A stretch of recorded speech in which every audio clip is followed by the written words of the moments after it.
once again, we have some bad weather coming through. So today, I'm out tying up tomatoes. They're finally tall enough to attach to the cattle panels. And so that's what's going on. These lower ones, I can tie them right to the bottom. These taller ones, I'm stringing up. These plants are going to get a lot larger, so got them some space to go. And then I have a row that's not on a cattle panel, and it's going to need a little Florida weave. This year, the way I'm doing my Florida weave is on each end is a T-post. And then I have some very tall yard stakes, garden stakes. And every couple of plants, depending on the space, down there I got 3 plants in between on one of them, or 2. I drove the stakes in. And everything's sturdy. And so then what I'm going to do is take some cotton thread. Garden twine is actually what it's called. I get it from Hoss Tools. And there's Cash Kitty. He's probably wanting to play with the string. Let me wind that up so he doesn't see it. So then I start my weave. And what I'm going to do is go ahead and do it all the way up, so that all I'm doing as the tomato plants grow is weaving them through. It'll already be set and already be tight. And this is how it looks. I've already got the first row done and weaved through there all the plants. I've started my second row, and I will continue to go all the way up the post. But as you can see, when you go ahead and put this on here and it's good and taut and you've crossed over, I cross over at each end.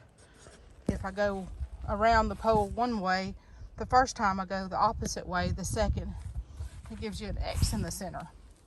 And so what you can do, since I've got 2 plants, is open it up and pull the plant through and still have support. And if you need to loop it around, you can. So I believe this is going to work better this year. 1, because I have a lot taller post. 2, because I have the cattle panels blocking the wind for the most part on every plant. There are a few that are freestanding that are determinate tomatoes, and I will probably Florida weave those too. I've got to order some more string. It takes a couple rolls of string per 16-foot row. So this row will need it most likely. And anyway, so this is the plan. We've got tornadic winds again this weekend. And so I wanted to come out and tie up all the tomatoes. I like using string, whatever you want to call it, from Hoss, because it is biodegradable and it's soft, so it doesn't damage the plants. And I've got my plants tied kind of loosely so that they do move with the wind a little bit and it doesn't snap them off. So this is what I thought you might like to see of one way that you can prepare for tornadoes, damaging winds, and try to protect your crops. Mine are making it okay. I've had to do a lot of pruning of lower leaves, a lot of damage from all the rain. As you can see on this particular plant, that leaf needs to go, that limb, and after this next storm, I'm going to take that off.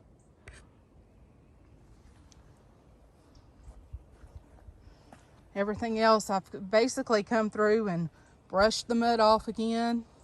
I gave it a shot of micro boost to kind of help them along. And so even those plants that were looking really, really, really bad a couple weeks ago are starting to look better.